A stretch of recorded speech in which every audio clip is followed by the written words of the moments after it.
Alright, get started here. Thank you for tuning in. Happy President's Day. So I'll quickly introduce each one of these songs. I'm just going to play a few for you. Today we've been thinking about Jimmy Carter, who is in hospice care. He may not be around for that much longer. And I don't have any songs about Jimmy Carter, but he's one of those guys that really was a lot more impressive after he was president than during his term, which was a little lackluster, caught up in the circumstances of the time. But he's definitely a genuinely good man who has done some really incredible charitable work, and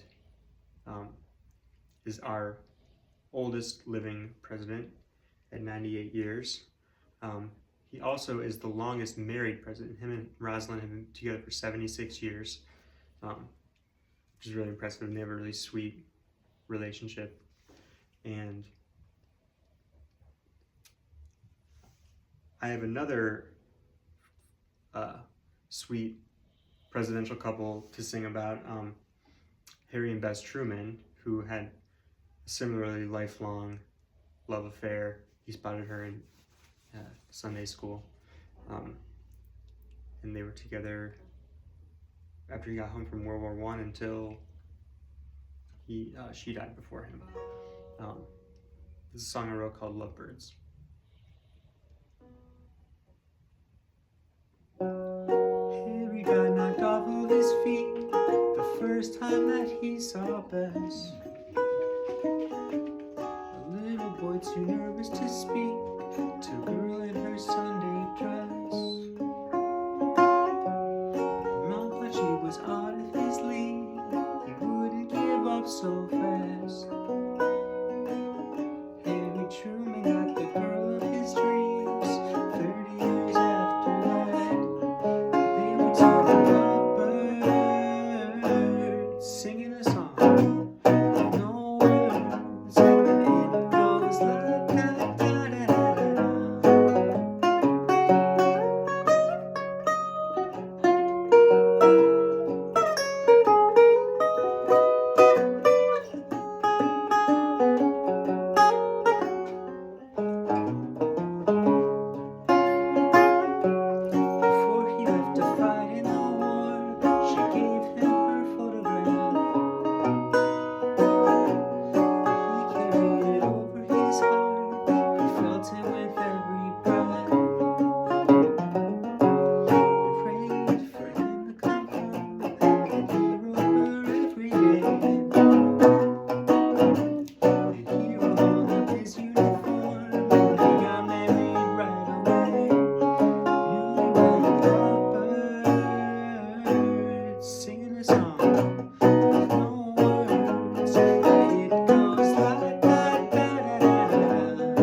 She destroyed everything she wrote,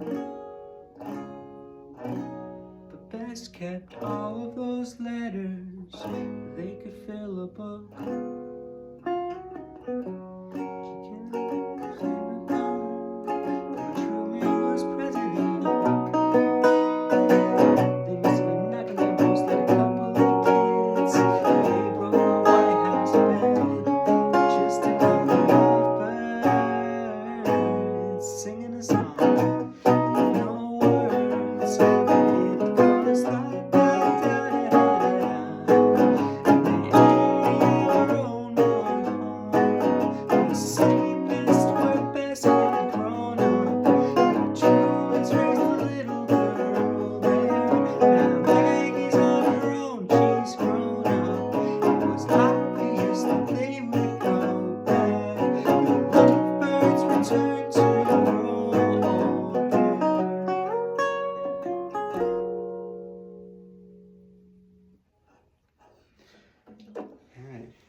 So yeah, I mentioned in there that there's a book of letters.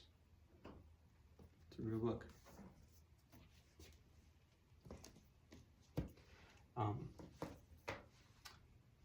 So one book I can kind of recommend about Jimmy Carter is this one.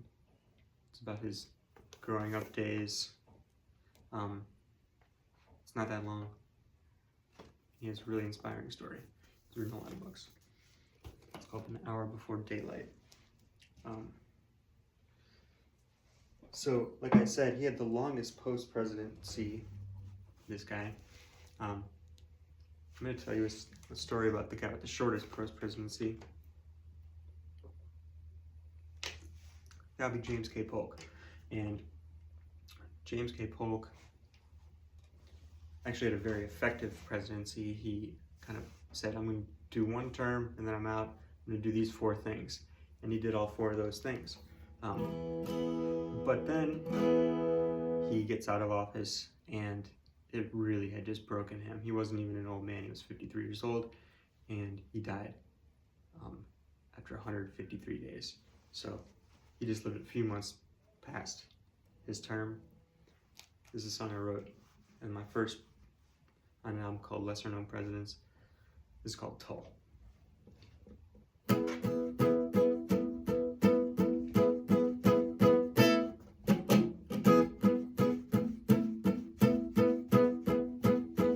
JP only wanted 4 years. He made that much clear. JP wanted 4 things. He met every goal. But it really took its toll.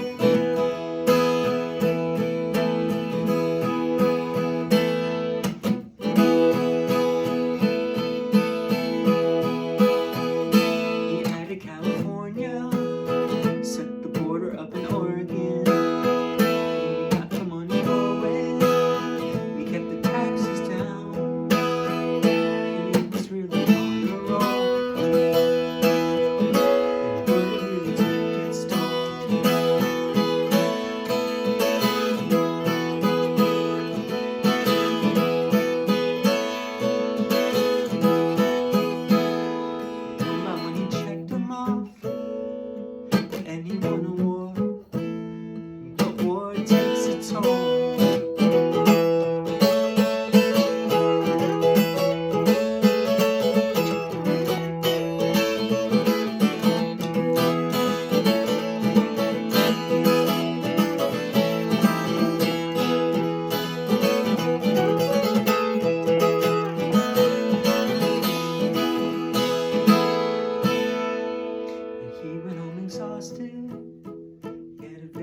So yeah, we're gonna pour one out for Jimmy Carter here. I got my Jimmy Carter bottle opener. Cheers to you, Jimmy. What are you thinking about you?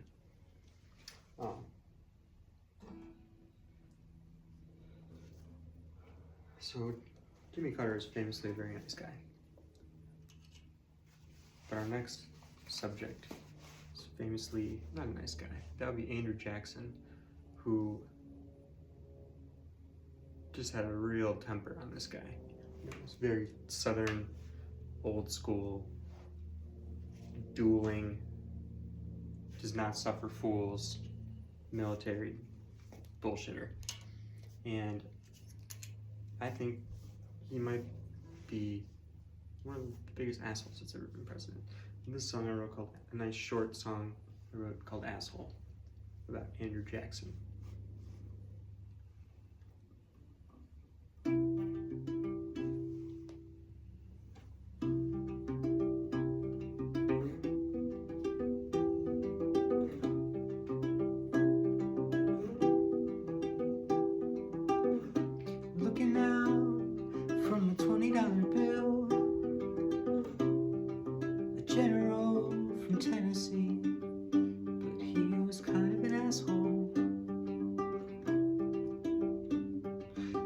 man of the people.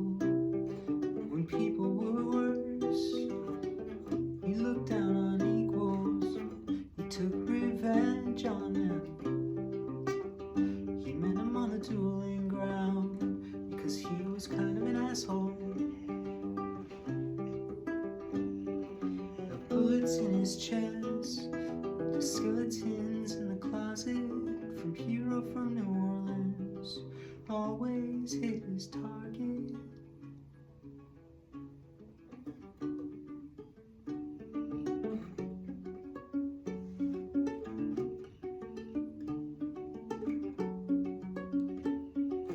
A paranoid little boy for almost 80 years. And don't forget the Trail of Tears. Yeah, he was kind of an asshole. Yeah, he was kind of an asshole.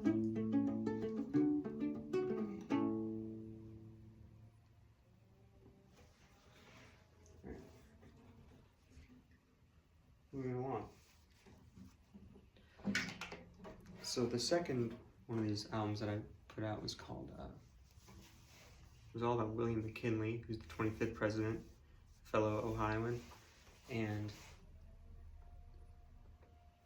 yeah, he was assassinated. He fought in the Civil War, very respected in his time, and then he was assassinated. But he kind of was closing out the era when politicians really didn't campaign for the presidency. They would sit it out and let their lackeys talk it out for them, put out some campaign literature, and just like see what happens. So he stayed at his place in Dayton, Ohio, and stayed at his front porch. People would come visit, people would gather on his lawn. He would talk, make little speeches. He didn't want to leave his epileptic wife, Ida, who wouldn't have been able to travel with him. Had a very codependent thing going between them. So yeah, this is a song I wrote called Front Porch. I'm afraid to leave my front porch to chase this dream. A crowd is gathered at my front porch on Market Street. I'm gonna give them what they ask for, but I'll be brief. I hope that all of you will vote for me, even though I don't wanna leave my front porch. I don't wanna ditch my darling, she's much too frail. I'm worried she would have a breakdown on the campaign trail. But not to mention I would miss her more than you know. I'll not leave my darling alone.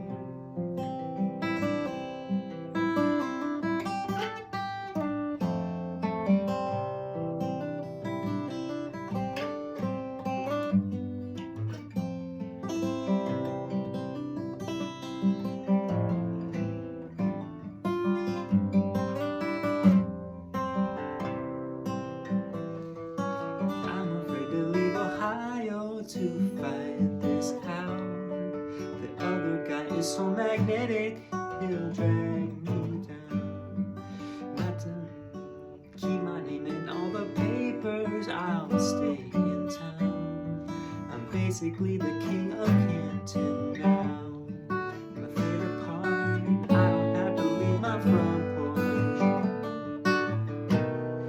Several hundred with 4 hours to catch a glimpse. Don't you know that I'm a big star? I prayed for this. I opened up the window and blew a kiss, and everybody out there lost their shit. I'm pretty sure I'm gonna get the thing I'm working towards. And furthermore, I didn't have to leave my front porch.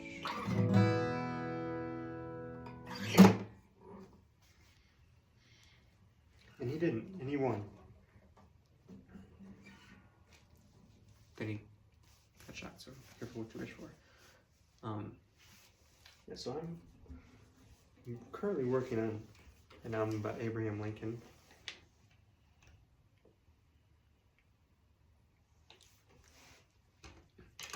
I'm kind of telling his story through the people in his life around him.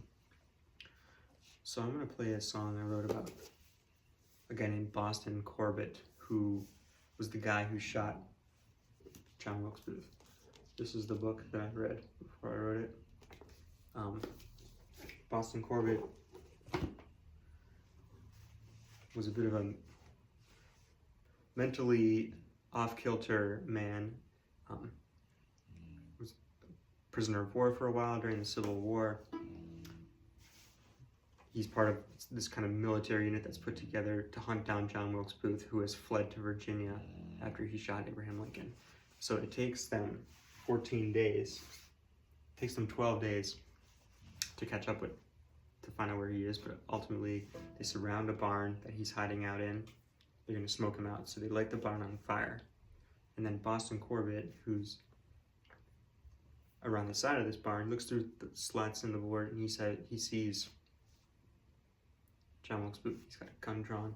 Maybe he's gonna go guns blazing on the way out. So Corbett shoots him through the boards. He dies. Then Boston has a bit of a tough time. He has a bit of a momentary fame, but he's unable to hold a job. He kind of starts to deteriorate a little bit. He's very paranoid that he's going to be the target of some conspiracy. And then he's ultimately committed to a mental institution in Kansas. And then he busts out, and no one ever hears from this guy again. No one knows what happened to him, where he died, how much longer he lived. So this is a song I wrote about him. It's called I Shot the Man That Shot the Man.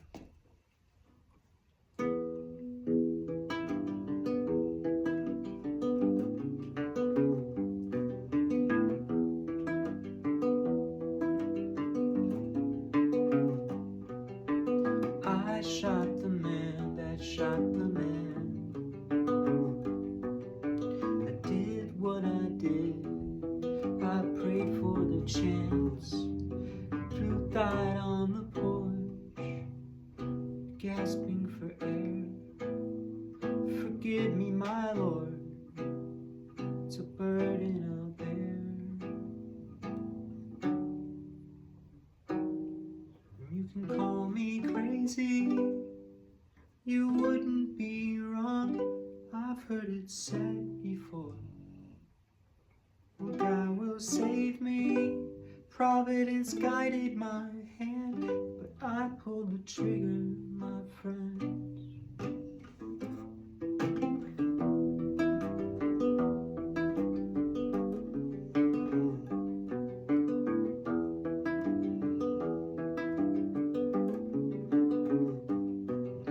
An act of revenge for a president.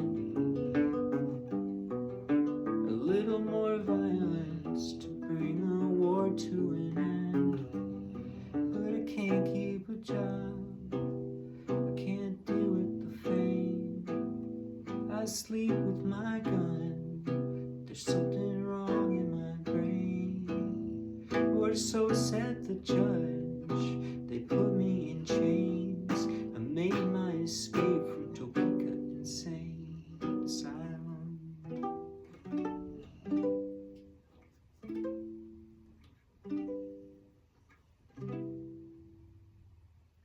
You can call me crazy, you wouldn't be wrong. I'm not the only one. God will save me. Providence guided my hand. I pulled the trigger, my friends.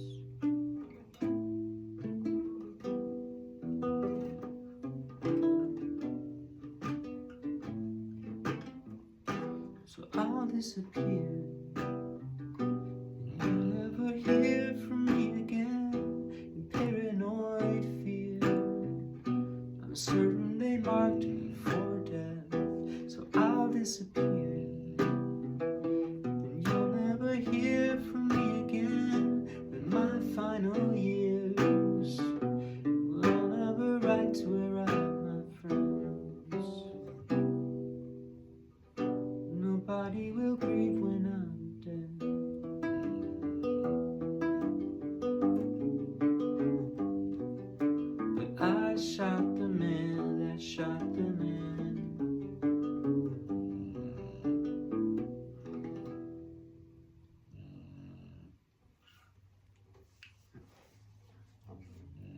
me play one more song. Before that, I'll give you guys a few book recommendations. So on the same topic of the Boston Corbett, this book about the Lincoln assassination is really good. It's just very gripping story about Abraham Lincoln's final hours and the 12-day search for Lincoln's guard. This guy has a few good books. As far as the first ladies, I like this one. It's called Lady First.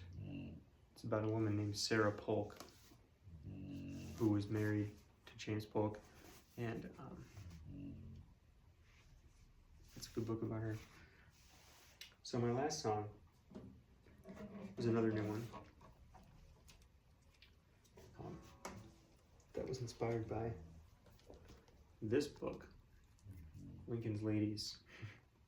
I'm going to play a song I wrote about Anne Rutledge, who was Abraham Lincoln's first love, and they meet in a small town in Illinois, New Salem. They court, they have a bit of an informal engagement. It's pretty serious stuff. And then she gets typhoid and dies. She and Abraham have a very tearful final goodbye and sets him into a very severe depression. He's very disturbed by this. His friends say he's suicidal. It's a low point in his life. In the wake of this, he moves to Springfield, where he becomes a lawyer, meets Mary Todd, who has a contentious home life, but she's definitely critical to his social and political rise. And then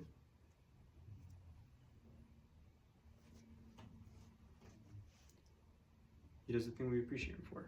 And I was just wondering, what would have happened if Anne had lived? Because presumably they would have gotten married. They were both in their 20s. She would have had some kids. Neither of them knew anybody. It's kind of unlikely to think that they would have left that small town. So it's interesting to think about those periods in time when things could have changed drastically. There's a song called Purely Hypothetical.